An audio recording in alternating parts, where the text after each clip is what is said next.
Jumpa lagi di Back to BDM. Kali ini saya akan berbincang soal pemilu 2024. Masih jauh memang, tapi ada kesan KPU yang ada sekarang tersandra untuk menetapkan kapan pemilu saja itu belum bisa ditetapkan. Mungkin inilah yang akan jadi problem di kemudian hari. Saya telah bersama dengan anggota Komisi Pemilihan Umum pada periode 2012-2017, Hadar Nafis Gumai. Sehat, Bang? Alhamdulillah baik aja Mas Bud. Betul nggak sih sinyalemen saya bahwa KPU sekarang itu seperti tersandra ya untuk menetapkan tanggal pemilu sampai sekarang juga belum bisa. Saya setuju dengan pendapat itu dan saya juga mengira seperti itu, mencermatinya dari luar. Jadi sebetulnya kan pembahasan mengenai jadwal ini sudah cukup lama. Tapi sampai hari ini itu belum tuntas juga. KPU agak lebih maju, sebetulnya kemarin sudah mengajukan di awal Desember kalau tidak salah surat permohonan untuk konsultasi draft PKPU tentang program jadwal dan tahapan. Tetapi belum juga dijawab dan hari ini sudah reses. Sudah reses. Reses DPR. Artinya apa? Kalau toh mau dilakukan rapat tersebut, itu baru nanti di awal Januari. Oke. Kalau menurut pengalaman Bang Hadar sebagai pernah menyelenggarakan pemilu di tahun 2014, apakah ini betul-betul kemandirian KPU itu telah hilang? Saya kira perlu dibuktikan juga nih ya. Saya tidak bisa secara tegas, tetapi di dalam penetapan jadwal hari pemungutan suara ini sudah hilang dalam hal itu ya untuk menetapkan. Karena apa? Karena sebetulnya landasan hukumnya sudah sangat kuat. Dan inilah yang sebetulnya terjadi sudah berlangsung dari KPU sebelumnya, periode sebelumnya, bahwa penetapan itu tidak ada masalah. Dan itu di masa kami pleno saja, setelah kami melakukan konsultasi, bertanya kepada berbagai pihak, kami pelajari, kami putuskan. Dan bahkan waktu itu ada peluncuran bersama. Jadi setelah diputuskan di pleno terakhir pagi itu, siangnya kami luncurkan bersama pemerintah dan pihak penegak hukum hadir waktu itu, bahwa tanggal dan hari pemungutan suara untuk pemilu 2014 adalah tanggal ini gitu. Oke. Nah, jadi ini baru pertama kali juga saya lihat pemerintah dan DPR terlalu jauh ingin ikut menetapkan jadwal ini gitu. Kenapa pemerintah juga berkepentingan untuk menetapkan tanggal pemilu? Versi pemerintah minta pada bulan Mei, kemudian versi KPU minta bulan Februari, deadlock tidak selesai-selesai. Kenapa pemerintah juga berkeinginan untuk mengintervensi kemandirian dari KPU?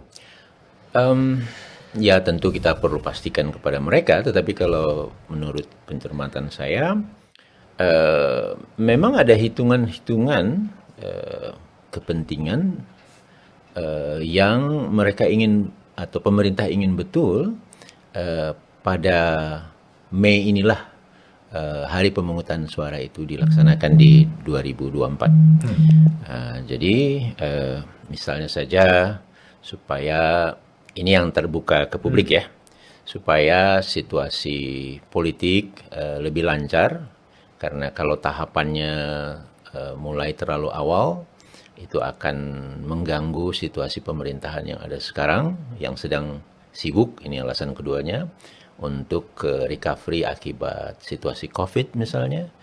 Jadi ada hitungan-hitungan dari pihak pemerintah yang mereka anggap itu sangat penting, sehingga kemandirian KPU untuk menetapkan yang pemerintah sebetulnya juga sangat tahu, nggak terlalu peduli mereka.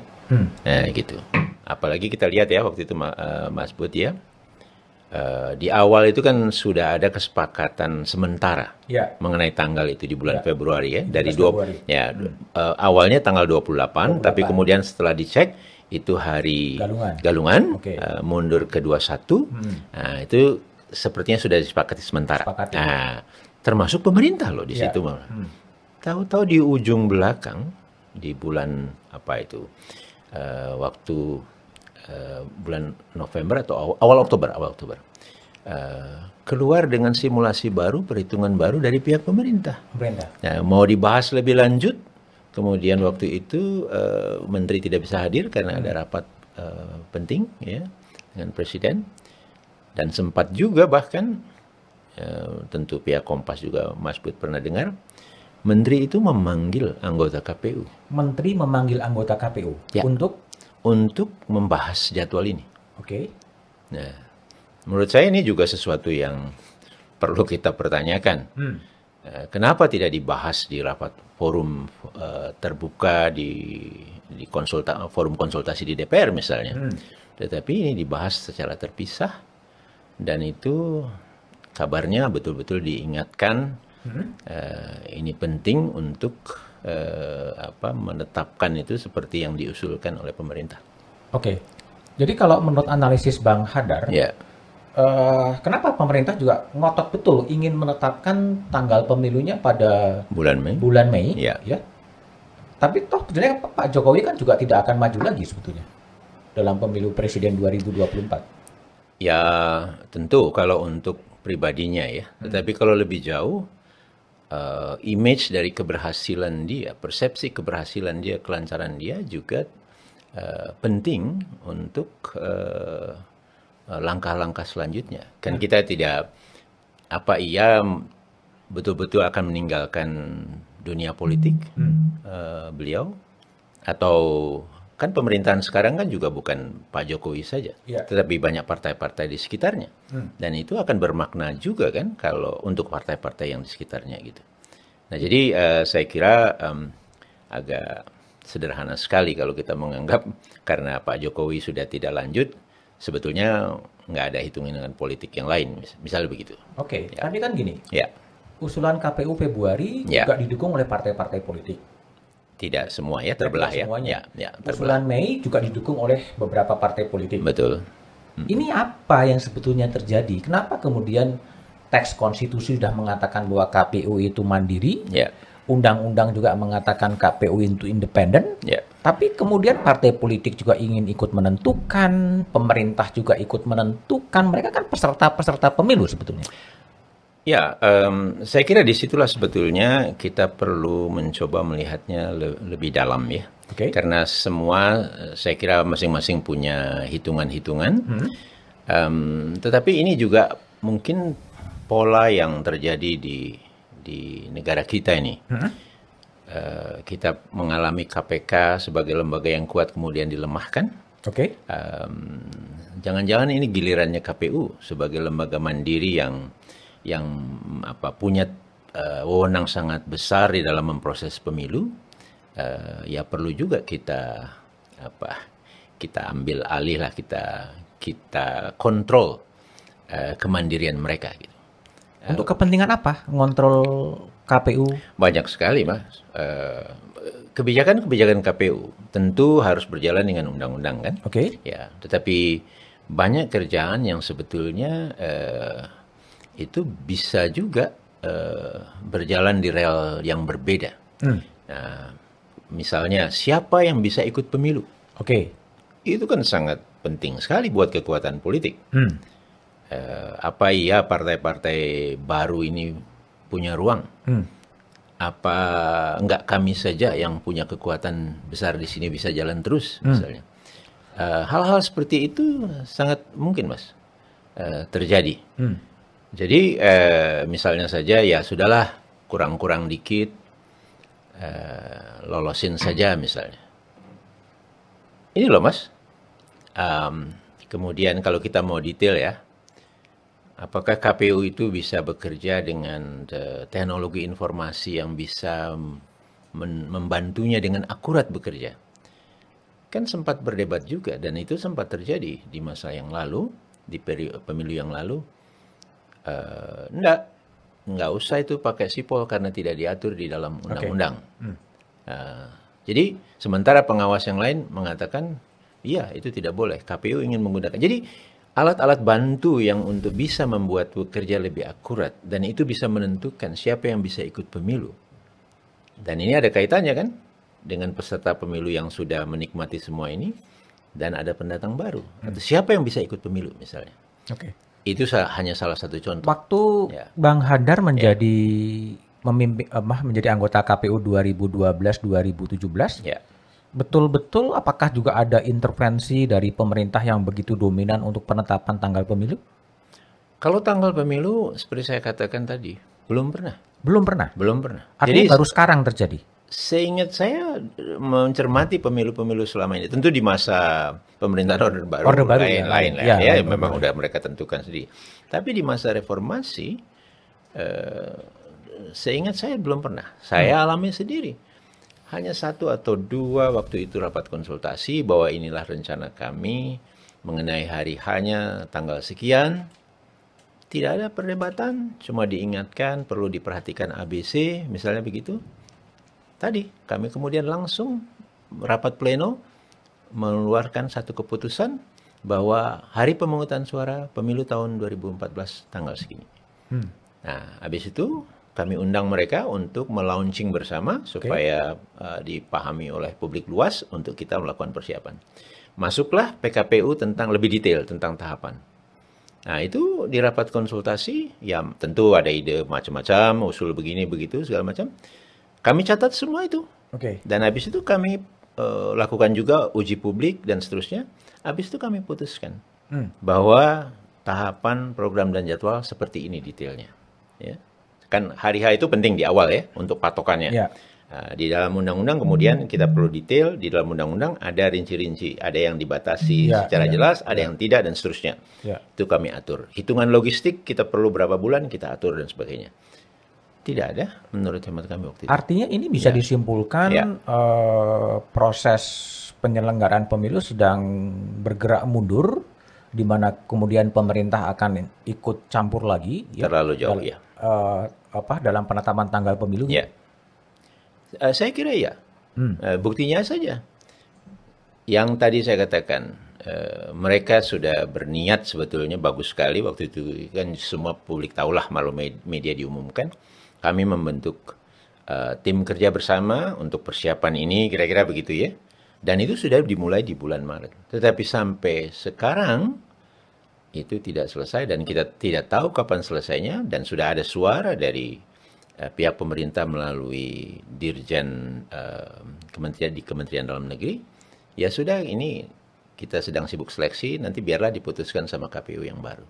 Jadi tanggal pemilu nanti kira-kira akan diputuskan oleh komisioner yang baru. Ya, dan itu baru akan terbentuk dilantik ke 11 April. 11 April. Ya. Apa keuntungan dan kerugiannya? Keuntungannya saya tidak terlalu melihat ya. Mungkin ada ya, bahwa ini rombongan baru. Mungkin ada orang lamanya juga, saya tidak tahu komposisinya. Jadi mereka lah menganggap bahwa kami yang menentukan. Mungkin akan terbangkit satu semangat dari mereka. Nah, mungkin ya, saya tidak pasti. Tetapi kerugiannya kita kehilangan waktu yang sebetulnya kita semuanya menyadari gitu. Selama ini harusnya sudah kita bisa tetapkan, udah ada kepastian, kita jalankan gitu. Nah, itu sebetulnya yang kita kehilangan. Nah, jadi nanti begitu ditetapkan untuk rombongan baru, maka peraturan-peraturan yang banyak itu dibutuhkan, itu nanti akan sangat mepet untuk, jadi pola selama ini akan terjadi lagi, akan sangat mepet, dan seringkali kalau dibuat mepet, artinya substansinya juga banyak yang ketinggalan. Gitu. Sekarang ini kan kita punya permasalahan yang sudah bisa kita bayangkan, kita hadapi, maka kita perlu A, B, C untuk supaya memperlancar. Nah, kalau udah mepet-mepet itu cenderung akan seperti itu. Nah, akhirnya nanti juga ruang untuk bisa mensosialisasikan substansi peraturan yang baru itu pun juga semakin pendek. BIMTEK untuk para penyelenggara agar mereka betul-betul menguasai itu juga tidak cukup, ya. Nah, kalau sudah kemudian banyak pihak yang tidak juga cukup memahami, maka dalam penyelenggaraan pelaksanaan itu juga akan seringkali nanti terjadi persoalan dan itu bisa terjadi Itu sengketa-sengketa. akan mempengaruhi Ya, kualitas pemilu 2024 ya? menurut saya begitu. Menurut saya begitu. Kan kita sudah ngalamin kan selama Ya, ini kan semua ini gara-gara mepet-mepet gitu. ya, ya, Tapi kalau hanya sekedar mengukurnya dengan tingkat partisipasi, ya, ya, ya. prosedur tetap jalankan, tidak ada korban. Menurut saya itu sudah harus kita tinggalkan pengukuran pada level itu gitu. Hanya memang pemilu 2024 agak kompleks ya, karena memang akan ada juga pilkada yang akan digelar juga di November 2024 ya. Persis. Nah, oleh karena itulah KPU perlu menyediakan waktu yang cukup gitu agar dia sudah agak tuntas lah, betul juga sangat sulit gitu ya dari pemilunya, ya, pemilihan presiden dan pemilihan anggota legislatif ya untuk menuju pilkadanya gitu. Nah, misalnya isu tentang di pemilu legislatif itu kan hasilnya menjadi penentu pencalonan Pilkada. untuk pilkada. Tetapi kalau kemudian dipepetkan, kemudian sengketanya banyak, hasilnya belum tuntas, maka untuk pencalonan pilkadanya itu juga menjadi sempit sekali. Kalau sempit sekali, maka nanti peserta pemilunya juga akan kesulitan. Ya. Gitu loh. Jadi itu baru salah satu hal yang pekerjaan yang akan menyulitkan. Belum lagi pekerjaan dalam pemutakhiran daftar pemilih harus dilakukan lagi. Nah, jadi waktu kerja yang bertumpuk itu akan banyak terjadi kalau tidak disiapkan waktu yang cukup untuk itu. Padahal Ya. pilkada itu Ya. November 2024 Ya. akan ada 300-an wilayah Ya. yang kemudian pilkada dan dijabat oleh pejabat-pejabat kepala daerah ya. Ya, betul. Jadi itu sudah dimulai tahun depan. Tahun depan Mei ya. Ya. Kemudian nanti 2023 juga ada. Ya. Memang itu sudah diatur jelas bahwa tidak ada pilkada. Pilkada baru akan dia lakukan lagi November 2024. Di undang-undang sudah bunyinya seperti itu. Iya. Akan diisi oleh penjabat gitu ya. Tetapi kan panjang sekali waktu itu. Ini kan juga satu kerugian ya, satu kelemahan juga gitu ya. Tetapi oke lah kalau itu mau diteruskan. Nah, tetapi yang penting pilkadanya yang akan dilaksanakan itu betul-betul tertata baik, dipersiapkan baik ya. Jadi 300-an kepala daerah kosong ya, akan ada sekian banyak belas gubernur dan ya, wali kota dan bupati. ya. Yang mau ngisi siapa? Kalau kita lihat peraturan perundangannya, ya itu pejabat yang memang dari pemerintah ya, yang punya kriteria jabatan yang tingkat jabatan yang sudah cukup begitu. Tetapi saya dengar juga itu bisa diisi oleh TNI Polri. Nah, jadi saya kira ini problem kita juga gitu. Is it good for democracy? I don't think so gitu. Seharusnya tidak. Ya. Seharusnya penundaan-penundaan ini sebenarnya tidak dilakukan ya. Kalau memang masyarakat itu sudah waktunya berhak ya, kepala daerah yang pilihan mereka itu haruslah diisi. Gitu. Tetapi ini kan ya sudahlah, sudah disepakati dalam rangka untuk tujuan Pemilu serentak. ya keserentakan ya, supaya kita tidak terlalu banyak poin waktu pemilihan di dalam siklus pemerintahan, siklus kehidupan kita seharian.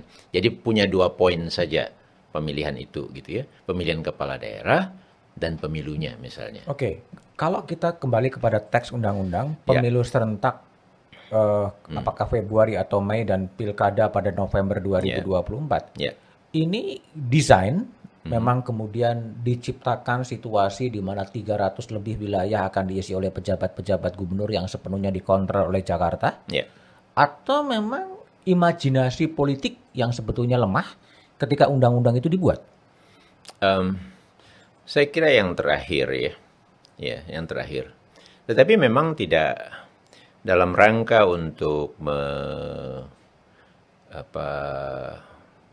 membuat suasana transisi, mereka berpandangan bahwa ini sesuatu yang bisa saja diterapkan gitu ya. Tetapi idealnya sebetulnya tidak demikian ya.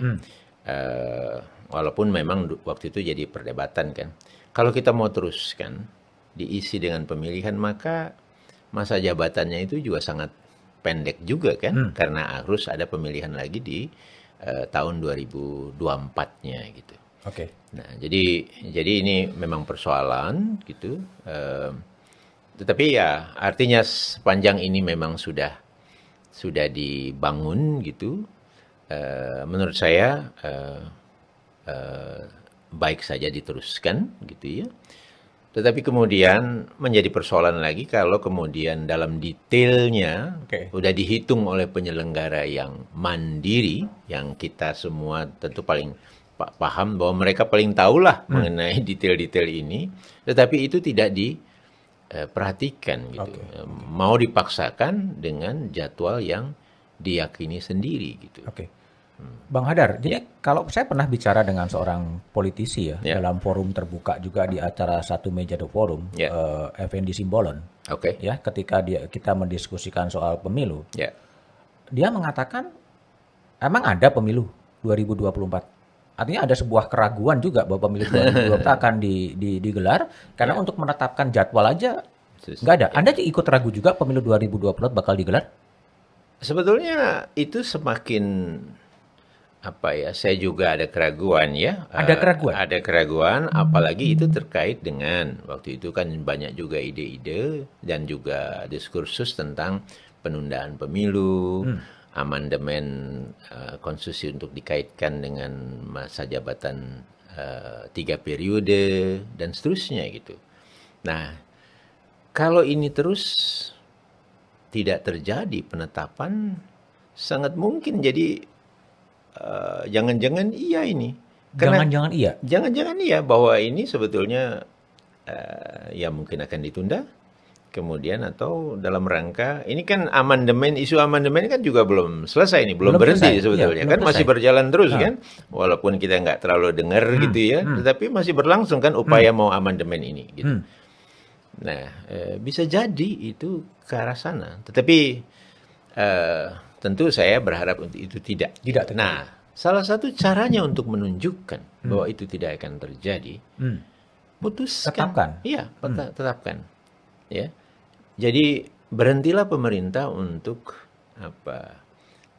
kasih sinyal bahwa kita sepakati dulu bareng supaya ini supaya bulat dan sebagainya itu. Enggak, sudah selesai, kami sudah berikan masukan, silakan KPU tetapkan. Sinyal itu mestinya diberikan. Nah, apalagi terhadap KPU yang sekarang, itu menurut saya itu perlu. Sekarang tuh yang baru atau yang sedang sekarang? Karena yang kita bicarakan ini kan KPU sekarang menetapkan, dan mereka punya otoritas penuh dan tidak berani menetapkan. Saya melihatnya seperti itu akhirnya, gitu. Nah, jadi ya ini mungkin akibat dari pemerintah ingin terus mendesakkan pemilihan itu diberlangsungkan di bulan Mei. DPR menggantungkan, ya harus ada kesepakatan dulu dong antara pemerintah dan penyelenggara pemilu gitu. Nah, kemudian sangat mungkin ini akibat dari adanya proses seleksi yang sedang berlangsung sekarang. Itu akan menjadi alat negosiasi. Ya kalau tidak juga paling nggak para calon ini juga nggak berani gitu loh, ragu. Jadi kalau menjadi alat negosiasi kemungkinan pemilunya bulan Mei. Sangat mungkin. Jadi begini, kalau saya membayangkan, kalau memang akan dijadikan atau waktu penetapan itu diberikan, ya, wewenang penetapan itu ya sudah kita berikan saja kepada KPU yang baru. Kira-kira begitu ya. Saya kira nanti KPU yang baru akan menetapkan di Mei. Di bulan Mei. Ya. Di bulan Mei, dan itu nanti resikonya akan menyulitkan pelaksanaan pilkada di bulan November. November atau pemilunya itu sendiri. Ya, jadi buat pemilunya itu sendiri yang tadinya ya waktu-waktu yang ada sekarang ini itu bisa dimanfaatkan untuk melakukan persiapan-persiapan, peraturan-peraturan itu dibuat draft-draftnya, diputuskan yang bisa diputuskan segera, budget yang cukup dihitung ya, dengan waktu yang cukup untuk membicarakannya di DPR dan pemerintah, itu semua menjadi berkurang. Oke, oke. Nah, jadi ancamannya adalah selain tadi potensi pilkadanya juga bermasalah, tapi pemilu itu sendiri gitu. Ya, jadi kalau yang lalu saja kita sudah rasakan, Mas Budiman tentu mengikutinya. 2019 itu cukup masalah, Ya. beban kerjanya begitu Berat. berat gitu ya. Ini akan terulang lagi. Waktu itu tahapan itu kalau seingat saya 22 bulan. Ya. Tetapi sekarang tahapan itu mau dibuat 20 bulan saja gitu. Dan itu dilaksanakan di bulan Mei. Oke. Nah, jadi semuanya itu menjadi sangat padat. Akhirnya waktu-waktu yang kurang untuk kita mempersiapkan, mensosialisasikan dan seterusnya itu akan terulang lagi. Gitu. Oke. Jadi kalau mungkin perlu dibawa juga ke imajinasi 2024 ketika pemilu itu dilaksanakan pada Mei 2024, kemudian pilkada dilaksanakan pada November 2024. Pada tanggal 20 Oktober 2024 Presiden Jokowi habis mandatnya dan akan terpilih presiden baru, siapa itu kita nggak tahu. Dan sebulan kemudian dia akan menghadapi pilkada dan kekosongan kursi kepala daerah di 300-an wilayah. Ya, jadi ya itu tentu kita tidak tahu tadi ya presiden kita akan seperti apa gitu ya, siapa itu. Tentu ini akan ada situasi yang dinamika politiknya mungkin sangat tinggi ya. Sangat tinggi ya.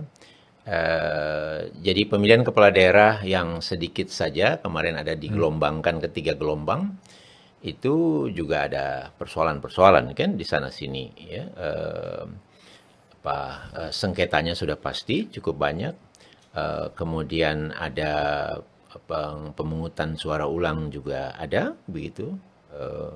Nah ini juga akan saya kira karena itu jadi satu kan, itu juga akan cukup ramai. Dan itu tantangan buat pemerintahan yang baru gitu ya. Nah, tetapi begini, ini satu desain yang memang sebetulnya sudah jelas gitu ada. Terlepas itu tadi dipertanyakan apa ini desain yang salah ya atau apa gitu ya. Nah, itu bisa dikurangi sebetulnya kalau memang dari sisi penyelenggara sudah mempersiapkannya dengan cukup baik.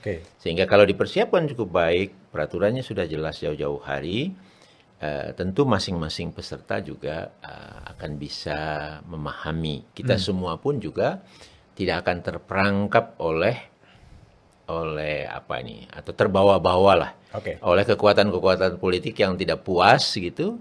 Ya itu memang Anda saja sudah kalah gitu ya.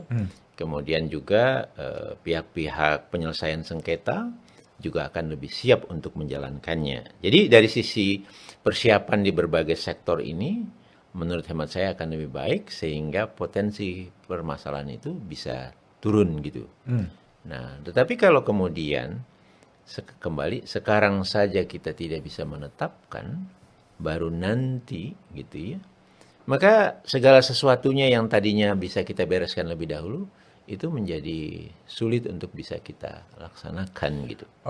Ya. Ada juga satu hal ketidakpastian politik yang terjadi ya. Sekarang kan soal presidensial threshold. Ya, betul. Ya, yang sekarang juga sedang diuji materi oleh mantan Panglima TNI Gatot Nurmantio, oleh Wakil Ketua Umum Partai Gerindra Ferry Juliantono dan 2 anggota DPD gitu soal threshold yang 20 dan 25% gitu.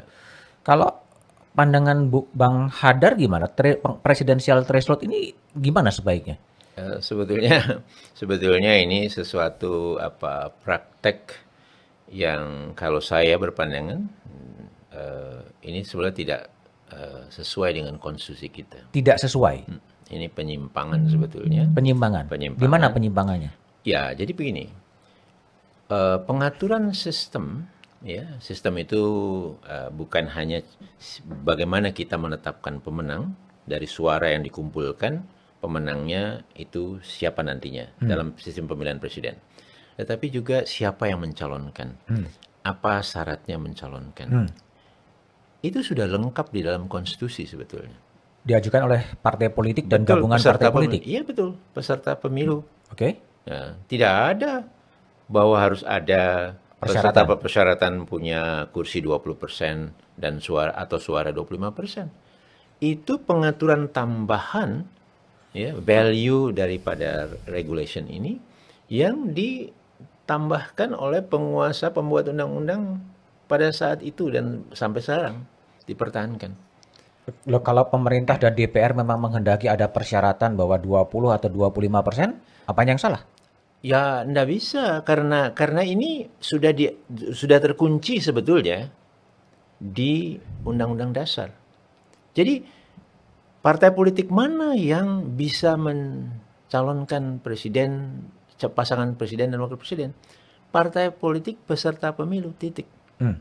Bukan partai politik peserta pemilu yang atau gabungan partai politik yang sekurang-kurangnya memiliki atau memperoleh 20% kursi atau 25% suara.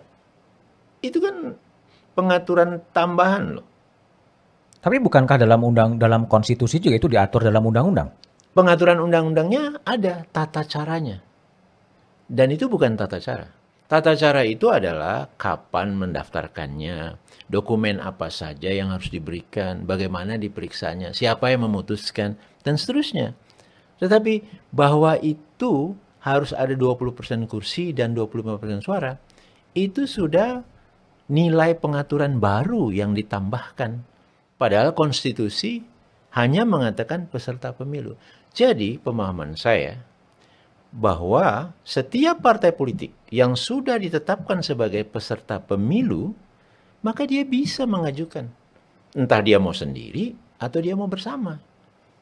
Dengan demikian, kita pun sebagai warga itu akan punya pilihan yang cukup. Gitu. Dengan demikian, pemilihan presiden itu akan lebih terbuka. Kalau sekarang kita ini dikunci dengan, ya akhirnya siapa yang berkuasa saja sekarang ini bisa mengaturnya. Oke.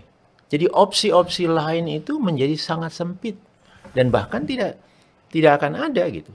Karena yang akan menguasai adalah yang sekarang sedang berkuasa.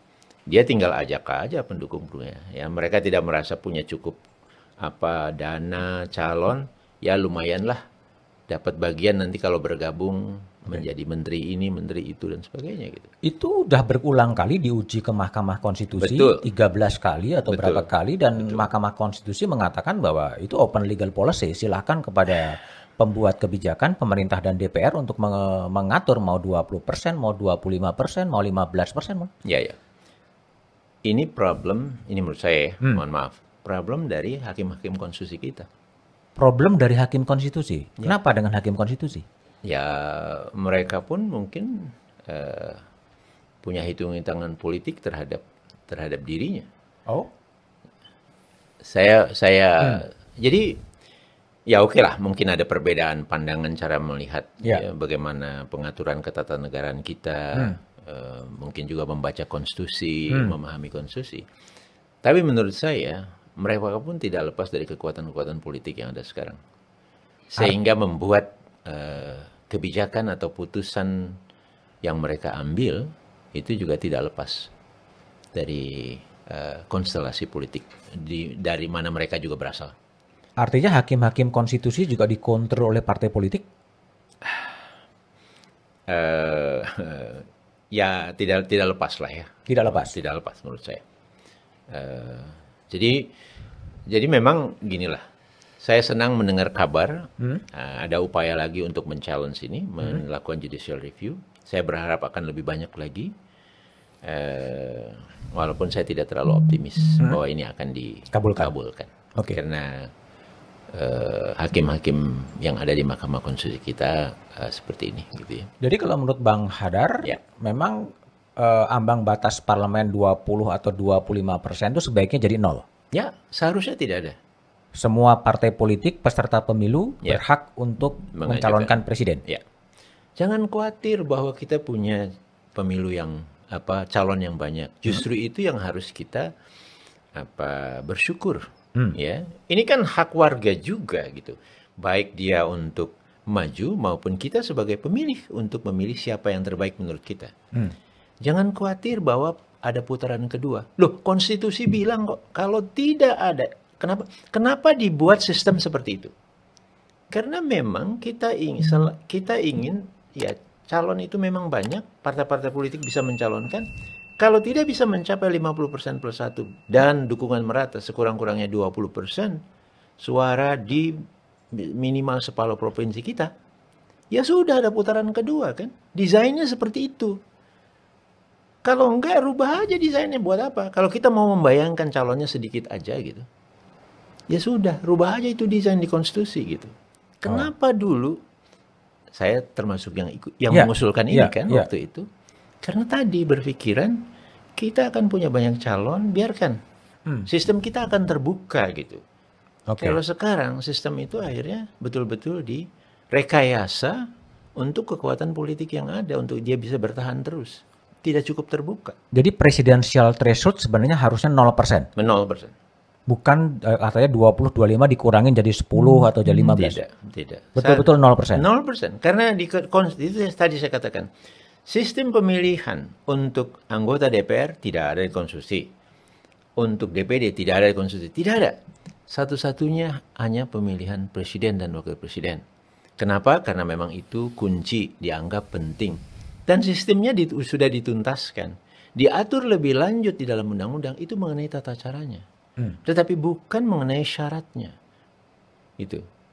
Tetapi apa yang dilakukan oleh DPR dan pemerintah kita yang punya kekuatan politik membuat undang-undang pada saat itu. Yaitu tadi, intinya, ya kalau bisa kita-kita aja lah yang kira-kira gitu. Oke, tapi kalau ada argumen bahwa sebetulnya presidensial threshold ini akan memperkuat sistem presidensial juga sebetulnya. Buktinya yang kemarin tidak memperkuat amat gitu. Jadi satu sisi bahwa kalau kita laksanakan serentak misalnya, kalau kita gunakan persyaratan threshold misalnya, itu satu sisi ya. Tetapi kan tidak berjalan dengan meyakinkan bahwa itu memang menguatkan. Tidak ada dukungan yang sangat tinggi di parlemen kita, cuma 22-23% saja yang tertinggi. Karena nyaloninnya itu rame-rame gitu loh. Jadi akhirnya kotel efeknya nggak berdampak kepada partainya saja, meyakinkan kepada partainya gitu. Nah, ada unsur lain sebetulnya yang membuat satu presidensial, maksud saya sistem presidensial itu akan kokoh. Tadi memang partai-partai pendukung banyak ya, koalisinya besar di sana. Tetapi bagaimana presiden terpilih ini memimpin sebetulnya? Seberapa decisive, seberapa teguh, seberapa meyakinkan dia sebetulnya mengambil keputusan-keputusan. Seberapa mampu dia untuk melakukan komunikasi dan koordinasi pada kekuatan-kekuatan politik. Sebetulnya itu faktor lain yang juga menentukan, yang sering kita lupakan gitu. Kita hanya beranggapan atau berpandangan, ya kalau dia rombongan di dalam pencalonan gitu ya, maka dia akan menciptakan satu sistem pemerintahan yang kuat karena rombongannya besar, dibantu dan seterusnya gitu. Dan menurut saya itu tidak cukup terjadi di dalam sistem politik kita. Ada juga pandangan ya, yang saya kutip mungkin dari Riza Ramli juga mengatakan bahwa presidensial threshold ini menyebabkan demokrasi yang kriminal, ya, karena untuk menjadi calon presiden melalui partai-partai politik itu membayar mahar yang sangat besar. Ya, memang demikian. Persisnya saya tidak paham karena saya tidak mengikuti secara detail dan punya info itu. Tetapi memang ya untuk bisa berombongan untuk bisa selain melampaui threshold, tetapi untuk bisa memastikan kita akan menang, itu dugaan saya itu memang ada kesepakatan kalau tidak pada saat pencalonannya untuk mengumpulkan dana-dana gitu ya, tetapi juga kesepakatan untuk nanti memberikan posisi-posisi gitu. Itu menurut saya terjadi sejak awal. Oke, Anda bergabung dengan kami, maka nanti Anda akan dapat jatah kementerian ABC dan seterusnya gitu. Nah, ini menurut saya tidak sehat gitu, karena mereka sudah sejak awal berdagang sapi, kompromi-kompromi gitu, dan masyarakat tertinggal. Akan lebih clear, akan lebih jelas kalau memang kekuatan politik itu memang punya calon presidennya sendiri gitu, dengan program-program, agenda-agenda yang mereka bangun gitu sendiri. Nah, biarkan masyarakat yang menentukan itu gitu.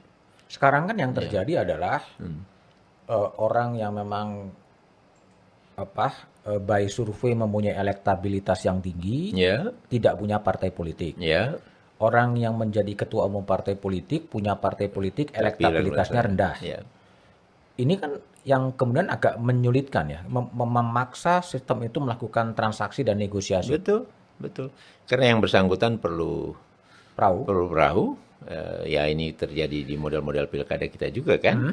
Nah, pemilihan presiden yang begitu pimpinan nomor 1 di negeri kita selama 5 tahun kan sangat penting, dan itu bisa dimulai dengan model-model negosiasi yang tidak sehat. Yang tadi Pak Ramli mengatakan sebagai kriminal atau apa itu. Jadi politik kita menjadi sangat-sangat transaksional. Transaksional, saya kira. Ya. Without ideologi. Itu dia. Karena masing-masing, kalau tahu dibangun ya, masing-masing koalisi kan harus menyesuaikan. Tetapi kalau itu dibuka saja, setiap partai politik silakan. Ya. Bahwa Anda sejak awal kemudian perlu berkoalisi karena memang ya tidak akan kuat kalau jalan sendiri, punya ideologi yang sama, yaitu pilihan gitu. Tetapi tidak bisa dipaksakan seperti yang terjadi sekarang gitu. Akibatnya ya akan sangat terbatas, yang ternyata dibangun melalui proses-proses transaksional, dan kita masyarakat tidak ada pilihan lain. Didengung-dengungkan kalau tidak ikut pemilu berarti kita tidak mendukung demokrasi dan seterusnya gitu. Nah, Bang Hadar, saya tanya sedikit berbeda. Bang Hadar kan pernah memimpin KPU dan pernah menjadi anggota KPU ya. Tapi sejarah juga mengatakan banyak komisioner KPU yang kemudian terjerat kasus dan kemudian masuk penjara. Apa yang refleksi dari Bang Hadar terjadi gitu sebetulnya? Ya, saya kira memang kita belum berhasil ya untuk bisa merekrut dengan objektif, dengan bersih ya. Seleksi kita ini juga seleksi yang tidak lepas dari kekuatan politik. Dan ini harus dibenahi. Ini orangnya atau memang peluang terjadinya abuse of power dalam KPU juga sebenarnya banyak terbuka sebenarnya? Sebetulnya kita bicara orang dari seleksi dulu di awal ya. Jadi di awal itu seleksi dibangun oleh tim seleksi, dan mulai dari tim seleksi itu seringkali juga orang-orang titipan juga. Ya, paling tidak dari kelompok-kelompok organisasi masyarakat sipil atau ormas atau satu grup atau networknya dulu sama-sama aktivisme kelompok mahasiswa tertentu gitu ya. Itu tercermin di sana gitu. Nah, jadi susah untuk lepas dari keterikatan ini. Sehingga akhirnya kualitas itu tidak menjadi hal yang terpenting juga. Tidak selalu ya bisa dipraktekkan sebagai prioritas utama gitu. Nah, jadi ini terjadi. Eh, eh, Demikian juga di seleksi di tingkat daerah gitu ya. Eh, Selalu berusaha KPU-nya, tetapi eh, campur tangan ini cukup cukup kuat gitu. Nah, eh, apalagi kita tahu bahwa kemudian keputusan terakhir dari finalis atau shortlist yang tim sel ini juga di DPR kan. Nah, itu kekuatan politik juga yang menentukan kan. Jadi dia akan pilih orang-orang yang eh, di depan dikatakan kualitas utama, tetapi sebetulnya dugaan saya adalah orang-orang yang sebetulnya bisa ya komunikasi dan mendengarkan mereka gitu. Kira-kira begitu. Bang Hadar pernah nggak sih eh, apa eh, muncul selama pengalaman di 2012 2017 Ya. kemudian ditawar-tawarin atau dinego untuk meloloskan atau tidak meloloskan itu seperti ada nggak sih pengalaman-pengalaman begitu? Eh, ada, tidak banyak ya. Dulu ada eh, Pilkada 2015 setelah kami pemilu 2014 itu ada kepengurusan ganda dari dua partai politik waktu itu. Nah, kami ingin mengatur sesuai dengan apa yang kami pahami di undang-undang. Jadi itu diajukan oleh pengurus partai politik yang memang terdaftar di dalam Kemenkumham. Nah, secara kebetulan itu bukan pengurus yang terdaftar. Jadi di dalam penyusunan PKPU untuk pilkada pada saat itu pencalonan kami coba ditekan, ya. Oke. Dan itu berulang-ulang panjang pertemuan dan sebagainya. Bahkan kami diancam untuk tidak diteruskan pembahasan anggaran kalau masih seperti ini. Dan itu kami katakan silakan kalau memang mau seperti itu, gitu ya. Kemudian juga waktu itu kalau begitu KPU sekarang kami akan minta BPK mengaudit audit kinerja untuk pertama kalinya bahwa pilkadanya belum jalan, audit sudah jalan dilakukan dan itu menjadi merepotkan. Oke. Pada saat itu DPR Komisi 2 mengatakan partner yang lain juga akan diberlakukan seperti ini. Oke. Sampai hari ini menurut setelah saya cek-cek tidak ada. Jadi jalan. betul-betul sengaja Ditekan. untuk menekan KPU. Kemudian juga ada partai baru berusaha menyogok saya. Menyogok. Ya, pernah. Menaruh cek di depan saya untuk supaya dia bisa lolos. Itu pernah terjadi. Berapa besar ceknya? Ya, M-an lah gitu ya. M itu berapa? 1M, 2M? Ya, satu. 1M untuk meloloskan partai politik itu untuk ikut pemilu. Ya. Terus setelah tidak diloloskan? Ya tidak. Saya bilang, Anda angkat ini. Kalau enggak saya lah bawa ke KPK lah. Oh ya? Iya. Jadi hal seperti itu ada terjadi. Tapi kemudian yang lain-lain itu lebih karena ya melalui komunikasi berusaha meyakinkan bahwa ini calon pengganti yang tidak bermasalah, segeralah ambil keputusan gitu-gitu ya. Tapi kemudian saya orang yang sangat mungkin ya dilihat sulit diajak ya. Kadang-kadang untuk bertemu aja saya selalu menolak. Pernah ada saya ditawarkan untuk ketemu di luar negeri. Oleh? Ya salah satu inilah tim melalui yang lain ya. Apa nih? Partai politik atau? Waktu itu menjelang calon presiden ya. Calon presiden? Menjelang ya. Terus? Nah, jadi ya saya bilang di sini saja ketemu, kenapa harus ke luar negeri? Melalui orang lain Orang ya, lain, mengaku demikian itu. Habis itu nggak terus. Untuk tujuan apa? Saya tidak tahu, tapi saya tidak tahu persisnya. Untuk ketemu saja. Untuk ketemu di luar negeri? Ya, jadi ya nanti cari saja conference penyelenggara pemilu atau apa, nanti bisa diatur pertemuan di luar negeri. Misalnya begitu. Itu ada. Dan tentu saya bilang, nggak perlu. Saya ikut conference sudah sangat sering. Gitu. Kira-kira begitu saya katakan. Kalau ketemu, saya terbuka. Silakan saja datang ke kantor. Tapi akhirnya itu nggak terjadi. Artinya kalau itu ditawari kepada Bang Hadar, kepada komisioner-komisioner lain, bukan tidak mungkin juga terjadi ya? Perkiraan saya ya. perkiraan saya. Dan tetapi begini, kalau di rombongan kami, saya merasa bersyukur, saya merasa teman-teman saya ini cukup kompak ya. Oke. Jadi kami selalu bercerita apa yang kami alami. Saya selalu ngejar juga, gimana pertemuan ini dan pertemuan itu, gimana saya ayo cerita dan seterusnya.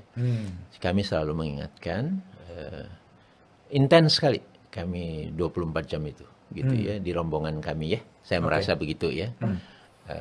Jadi dengan itu kami merasa agak lancar lah, kami terlindungi lah. Dan gangguan-gangguan seperti itu, tawaran suap, tawaran untuk gratifikasi dalam bentuk apapun, itu masih akan terus terjadi ya?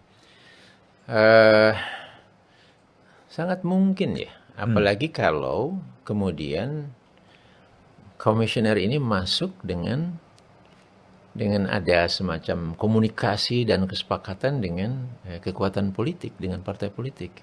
Ada itu? Ya, saya duga ada ya.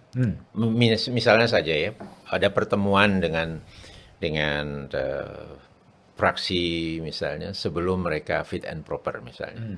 Itu kan banyak kita dengar ya. Saya tidak tahu persis apa yang dibicarakan. Terkadang ada kok secara terbuka calon yang mengatakan itu biasa, itu komunikasi politik yang tidak ada masalah gitu. Kalau saya agak kurang yakin bahwa itu hal yang biasa gitu. Karena pasti akhirnya kita akan ada take and give. Iya.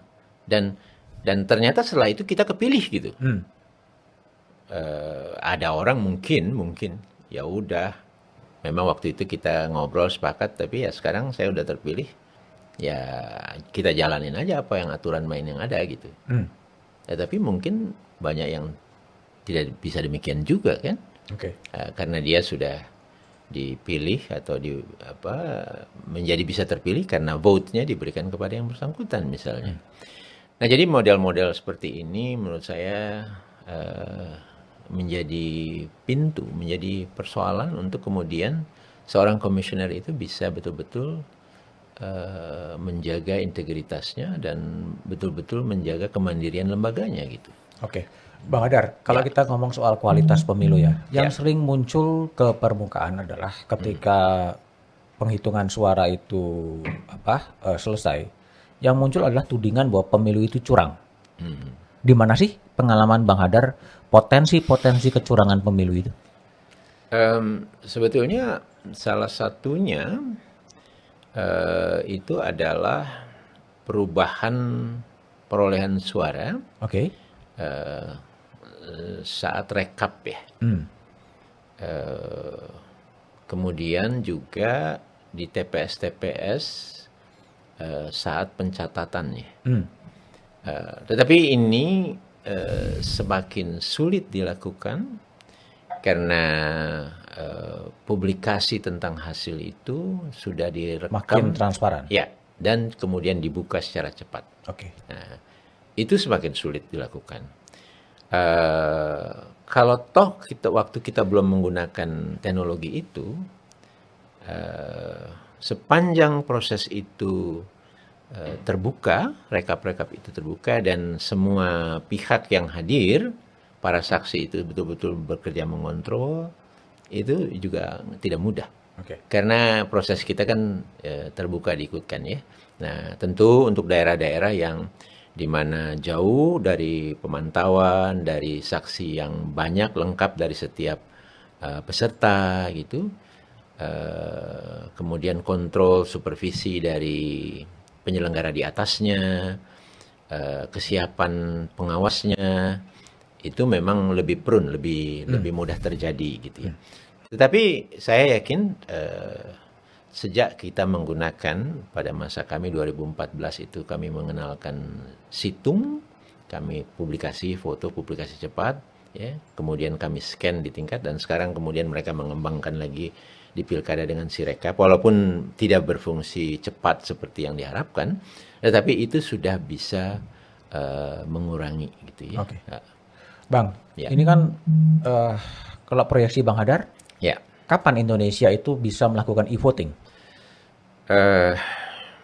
Menurut saya mungkin agak lama. karena begini, karena kita harus menjawab dulu.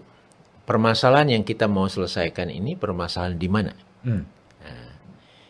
E-voting itu akan menghilangkan proses bersama di TPS, di mana kita ikut rame-rame menghitung dan melihat. Oke. Itu akan hilang dengan e-voting. Nah, proses yang selama ini sebetulnya menurut hemat kami itu proses yang baik. Yang kurang baik dan sering jadi bermasalahan itu setelah hasil didapatkan itu direkap, dikumpulkan, di tabulasi terus sampai ke atas. Problemnya lebih di sana. Gitu. Nah, sehingga e-voting itu menurut saya juga dan KPU sekarang bukan suatu kebutuhan. Bukan satu kebutuhan. Bukan suatu kebutuhan. Nah, jadi cukup digunakan yang namanya teknologi e-rekap itu. Nah, sehingga kalau ditanya kapan, itu menurut saya ya karena saya belum membayangkan ini kebutuhan, maka ya. Dan kalau toh itu mau dilakukan, katakanlah, saya kira panjang ya. Negara-negara lain yang menggunakan juga melakukan upayanya itu sampai puluhan tahun. Meskipun di sebagian RT RW sudah dilaksanakan ya. Tentu, tetapi kita bicara pemilu yang kompleks, yang berbeda sama sekali, ya, berbeda sama sekali. Kalau bicara tentang pemilihan RT, Lurah. RW, lurah katakanlah yang terbesar ya kepala desa, itu kan dia hanya satu area ya yang tidak membutuhkan satu tabulasi atau proses rekap yang besar, yang panjang gitu. Nah, itu tantangan lain dan untuk meyakinkan bahwa kita bisa percaya dengan teknologi ini, tidak banyak orang yang mempertanyakan, itu dalam scale kecil itu lebih mudah dikontrol, di-manage. Tetapi kalau kita besar seperti ini, itu akan jauh lebih sulit ya. Dan banyak negara kan juga sampai sekarang mereka masih belum yakin. Belum berani juga. Sudah yang berani bahkan kembali. Untuk karena mereka menemukan masalah atau mulai ada kecurigaan, tidak percaya gitu. Nah, kan itu penting ya, kepercayaan itu. Nah, jadi menurut saya baiknya kita fokus ke penyelesaian apa problem kita, yaitu tentang rekapitulasinya, bagaimana dengan akurat, dengan cepat dan seterusnya. Jadi kita baiknya fokus kepada teknologi e-rekap saja gitu ya. Baik. Saya masuk ke beberapa pertanyaan saya yang terakhir, Bang, yang saya tanyakan kepada teman ngobrol saya di YouTube itu. Bang Hadar, yang pernah lama dan juga studi di Amerika dan juga pengalaman di berbagai tempat. Apa sih sebetulnya akar masalah dari bangsa Indonesia ini? Saya kira persoalan pendidikan nih. Pendidikan? Ya. Kenapa dengan pendidikan? Kita ini banyak sekali ya sudah dididik, sudah di sekolah kan gitu ya. Tetapi akhirnya untuk berperilaku itu terkadang kita mau menang sendiri. Seringkali juga ya sudah kita curang juga nggak apa-apa. Nah, saya kira itu faktor pendidikan. Pendidikan? Ya. Padahal itu kan penting sekali ya, bahwa ya sekecil apapun janganlah kita berlaku curang. Ya janganlah kita menang sendiri. Kita harus juga memperhatikan di sebelah kita, keluarga kita, masyarakat kita, tetangga kita dan seterusnya gitu. Nah, akibatnya ya akhirnya kita dalam praktek kehidupan ya sampai korupsi itu banyak terjadi, ingin menang sendiri. Dalam politik pun akhirnya demikian gitu. Kalau negara bangsa, nation state yang Bang Hadar kagumi atau menjadi benchmark, inilah negara bangsa yang diidealkan oleh seorang Hadar Nafis Gumai, mana? Saya belum pernah ke negara itu. Pernah deh. Negara-negara Skandinavian countries. Saya pernah ke Swedia, kebetulan untuk workshop dan conference ya. Negara-negara Skandinavian itu sangat memperhatikan pendidikannya. Oke. Jadi yang penting kita bisa mendidik anak-anak itu berbuat baik gitu misalnya gitu ya, value-value untuk kita menghargai yang lain dan seterusnya gitu. Oke. Dan mereka diberikan ruang belajar yang sangat luas gitu ya. Didorong betul untuk memilih-milih apa yang diminati dan seterusnya gitu. Nah, jadi negara-negara Skandinavian ini adalah menurut saya negara yang bagus sih. Oke. Tentu tantangan mereka tidak sebanyak Berbeda. kita. Oke. Kita beragam sekali dan sangat besar ya. Tapi kalau kita mengarah saja secara konsisten ke sana gitu ya, bahwa betul-betul kita bisa mendidik masyarakat kita sejak kecil dan kemudian kita berikan contoh yang baik terus gitu ya, akhirnya kita akan dapatkan masyarakat dewasa yang seharusnya tidak seperti yang kita alami sekarang ini. Oke. Kalau soal pemimpin, Ya, pemimpin baik di luar negeri atau di dalam negeri yang Bang Hadar idolakan siapa? Bung Hatta ya. Bung Hatta. Ya. Kenapa Bung Hatta? Saya kira orangnya juga sederhana, ya, sangat sederhana. Tentu ya kalau sudah nyata-nyata dia anggap ada masalah dengan partnernya atau pemimpin yang lainnya gitu ya, kira-kira begitu ya. Dia akan ingatkan dan dia rela untuk tidak terus menjadi wakil presiden karena dia anggap sudah ada yang tidak cocok lah untuk memimpin bangsa ini dan dia berani untuk tidak terus gitu ya. Kemudian dia juga yang menganggap penting satu demokrasi dilaksanakan dengan juga pemilu. Waktu itu beliau yang mendorong untuk bisa dilaksanakan dengan demokratis dan seterusnya gitu ya.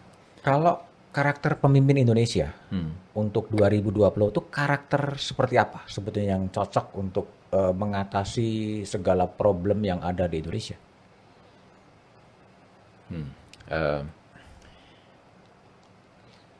Saya kira seorang pemimpin yang memang betul-betul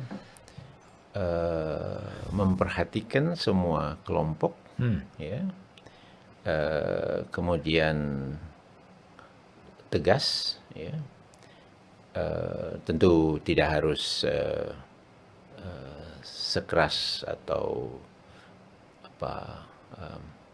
memaksakan seperti sikap-sikap yang ada di militer atau kepolisian gitu ya, tapi harus banyak dialog gitu ya. Tentu tetap tegas. Kemudian juga yang selalu terbuka. Ya. Jadi kerja-kerjanya itu memang diperlihatkan upaya-upayanya, kemudian juga mau mengakui kekeliruan, kekurangan kalau ada gitu ya. Menurut saya itu karakter pemimpin yang penting di negeri kita. Jangan kemudian berbicara janji, tetapi kemudian juga tidak menepati janjinya. Tidak satunya kata dan perbuatan. Ya betul, itu penting sekali. Harus konsisten dan apa yang dia katakan tentu dia akan jalankan A tersebut. Jangan mengatakan A, tetapi karena itu di depan publik saja populer, kemudian dia menjalankan yang lain. Itu akan jatuh sekali seorang pimpinan kalau bersikap seperti itu. Saya lihat di media sosial Hadar Gumai hobinya naik sepeda ya. Kapan ini? Saya baru mau tanya di ujung ini. Kapan kita naik sepeda bareng? Mas Budiman juga suka naik sepeda. Saya seminggu berapa kilo lari? Jalan. Apa naik sepeda? Naik sepeda. Tidak tentu. Kalau di total mungkin Mungkin 80-100 kali ya. Sehari, satu kayuan? Enggak. Seminggu. Seminggu? Saya pendek-pendek aja. Oh. 30, Kenapa naik 40. sepeda pilihannya? Kabarnya kalau lari itu udah Dengkul. nggak cocok karena ya buat Oke. ini terutama spinal di belakang ini backbone saya, lower back pain saya. Oh, lower back pain. Ya, itu Kalau terus sepeda tuh gocapan. Goes cari sarapan. cari sarapan. Betul. Jadi ya 2 hari ini saya stop, tapi biasanya saya pagi-pagi ya keluar aja gitu. Ya, ya, Atau ya. tadinya saya saya ngebayang saya mau naik sepeda ke sini ya. hari ini. Nanti kapan-kapan kita naik sepeda bareng. Betul Kita Mas, ngobrol ya. ya, boleh Mas ya. Iya, Insya Allah ya, kabarin lah. Nanti Oke. saya tinggal cabut berangkat gitu loh. Oke, Baik. thank you. Sama-sama Mas Bud. Demikian percakapan saya dengan Hadar Nafis Kumai, Komisioner KPU 2012-2017. Thank you, Bang. Sama-sama Mas Yuk. Bud. Terima kasih.